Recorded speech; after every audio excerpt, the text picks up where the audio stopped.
देश अभी कोरोना जैसी बीमारी से जूझ रहा है। कोरोना काल के योद्धा अब भी अपनी जान की परवाह किए बिना लगातार जिंदगियों को बचाने में जुटे हुए हैं।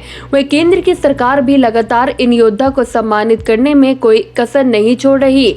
बता दें कि वहीं देश की राजधानी दिल्ली में इन डॉक्टरों को सम्मानित करते हुए सरकार ने महाराजा अग्रसेन हॉस्पिटल में बेडों की संख्या बढ़ा दी। पहले इस हॉस्पिटल में बेडों की संख्या 55 थी, जिसको अब बढ़ाकर 105 कर दी गई।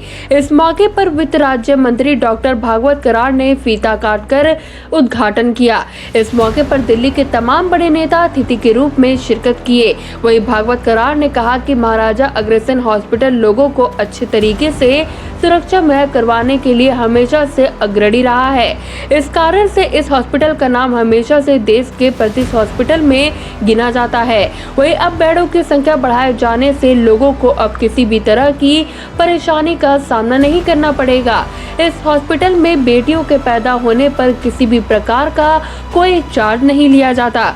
वहीं इस मौके पर हमारे रिपोर्टर रामा खत्री ने जब वित्त राज्य मंत्री भागवत कराड़ से बात की तो उनका क्या कहना है, आइए सुनते हैं। आप भी डॉक्टर हैं, आपने फ्लाइट में आप एक मंत्री भी हैं, आपने जिस तरह से फ्लाइट में जो है पेशेंट देखा और वही बात है, इंडिगो ने भी उसको ट्वीट किया, सबने ट्वीट किया, तो क्या लगता है आपको कि डॉक्टर को जैसे जिस तरह से भगवान का दर्जा दिया गया है?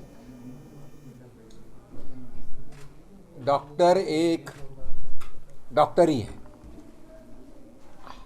मैं मंत्री होते ही प्रधानमंत्री माननीय मोदी जी के नेतृत्व में हम काम कर रहे हैं और भारतीय जनता पार्टी और हमारी पार्टी का एक ही शिक्षा दिया है हमें कि समाज सेवा करो।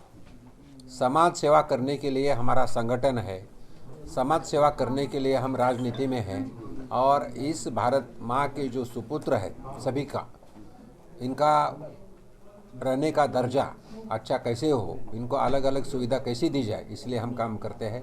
इसलिए मैं मंत्री हुआ तो मंत्री बाद में हूँ, पहले डॉक्टर हूँ और डॉक्टर के माध्यम से मैंने उधर समाज सेवा की। ठीक है, जिस तरह देखा जाए सर, अभी पिछले कोरोना काल में भी देखा गया था, तमाम लोग जो तालाबंदी के कारण घर पे कैद थे, लेकिन डॉक्टर फिर भी पूरी शिद्दत के साथ सेवा में जुटे थे।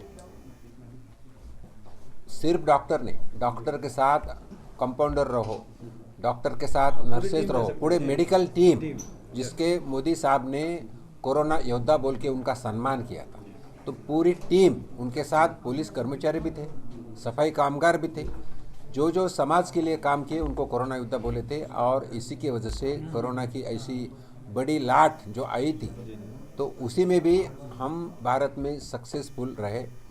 भारत देश का अगर मॉर्टेलिटी रेट पॉपुलेशन से अगर कंपेयर करके देखा तो अमेरिका और चाइना से भारत देश में मॉर्टेलिटी रेट कम हुआ। सर, अभी अगर देखा जाए तो नेक्स्ट ट्रेन को लेकर तमाम विषय जो है वो चिंतित है। आप डॉक्टर हैं, क्या कहना है आपको? आज ही पेपर में न्यूज़ आया है कि एक नया वायरेंट आ चुका है, पूरे दुनिया में उनके मरीज दिख रहे हैं, तो हम भी उसमें प्रिकॉशन लेना है। तो अभी कोरोना तो ठीक है, अभी तक पूरा नहीं गया है, कम हो चुका है, तो उसमें हम नहीं करना जरूरी है। किसान मोर्चा के राष्ट्रीय उपाध्यक्ष मुकेश मान जी हैं, उनसे बात करते हैं। मुकेश मान जी, जिस तरह से जो है अग्रसेन हॉस्पिटल की हम बात करें तो आज इनको जो बेड की जो परमिशन है वो 105 से लेके और 55 से लेके 105 तक हो चुकी है, तो आपका क्या कहेंगे? देखिए, मैंने कोरोना काल में इस हॉस्पिटल को भी खूब नज़दीकी से देखा है। जैसे महाराजा अग्रसेन के डॉक्टर हैं और इनका स्टाफ है, इन्होंने बहुत अच्छी तरह काम किया है और कोरोना में जो पेशेंट आते थे उनकी भी देखभाल बहुत अच्छी तरह से की है। और मैं इस महाराजा अग्रसेन हॉस्पिटल के प्रबंधकों को, इनके स्टाफ को, डॉक्टर को बधाई देता हूं कि इन्होंने इतनी मेहनत कर आज जैसे आपने बताया 55 से 105 बेड तक की मान्यता प्राप्त हुई है, जिसके लिए आज वित्त राज्य मंत्री इसका उद्घाटन करेंगे। मैं इनको बधाई और शुभकामनाएं देता हूँ। सर, देखा जाए तो कहीं ना कहीं लोग जो है डॉक्टर को भगवान का दूसरा रूप कहा जाता है। जब भी आदमी किसी पीड़ा में है, किसी परेशानी में है, तो भगवान के बाद जो है वो डॉक्टर का नाम आता है। तो ऐसे में क्या लगता है, डॉक्टर जो है कहाँ तक जो है इस पैसे को अच्छी तरह से जो है वो काम दे रहे हैं? देखिए, डॉक्टर का रूप भगवान के बाद तो डॉक्टर को ही भगवान का रूप सचमुच में दिया गया है। जब आदमी किसी बीमारी से ग्रस्त होता है तो वो डॉक्टर ही उनकी देखभाल कर उनको जीवन दान देते हैं। आपको एक और बताना चाहता हूँ, जैसे मोदी जी का एक सपना है बेटी पढ़ाओ और बेटी बचाओ। उसके लिए मैं देख रहा हूँ कि महाराजा अग्रसेन हॉस्पिटल ने ही ये सुविधा प्रदान की है, जहाँ बेटी होगी वो निःशुल्क, कोई भी उसका खर्चा नहीं होगा, निःशुल्क डॉक्टर देखभाल करेंगे। महाराजा अग्रसेन हॉस्पिटल है और इनके डॉक्टर जो नरेंद्र यादव जी, कोरोना काल में हमने जब भी इनसे कोई फ़ोन किया है या किसी मरीज़ के विषय में बात की है और यहाँ इन्हें एडमिट किया है, और मैं एक खुशी की बात और है कि जितने आसपास के कोरोना के पेशेंट यहाँ आए सभी स्वस्थ होकर अपने घर गए हैं।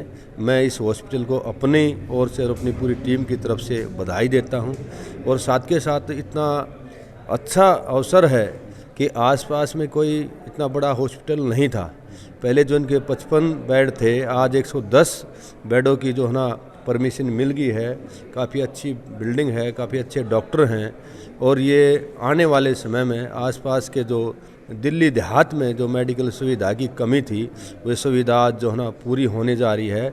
और मैं डॉक्टर नरेंद्र यादव जी को और इनकी टीम को सभी को बहुत बहुत बधाई देता हूँ। कि बेटी बचाओ बेटी पढ़ाओ, उसी दिशा में अगर हम बात करें तो अग्रसेन हॉस्पिटल एक अच्छी पहल की शुरुआत उसने की है, जो है जहाँ पर अगर बेटी पैदा होगी तो वो हॉस्पिटल पूरा कोई भी खर्चा उससे नहीं लेता। तो आपको क्या कहना है? हाँ जी, सबसे पहले तो मैं डॉक्टर नागेंद्र जी को शुभकामनाएं देती हूँ, उनकी टीम को शुभकामनाएं देती हूँ कि पहले इन्होंने इतना अच्छा काम किया क्षेत्र में।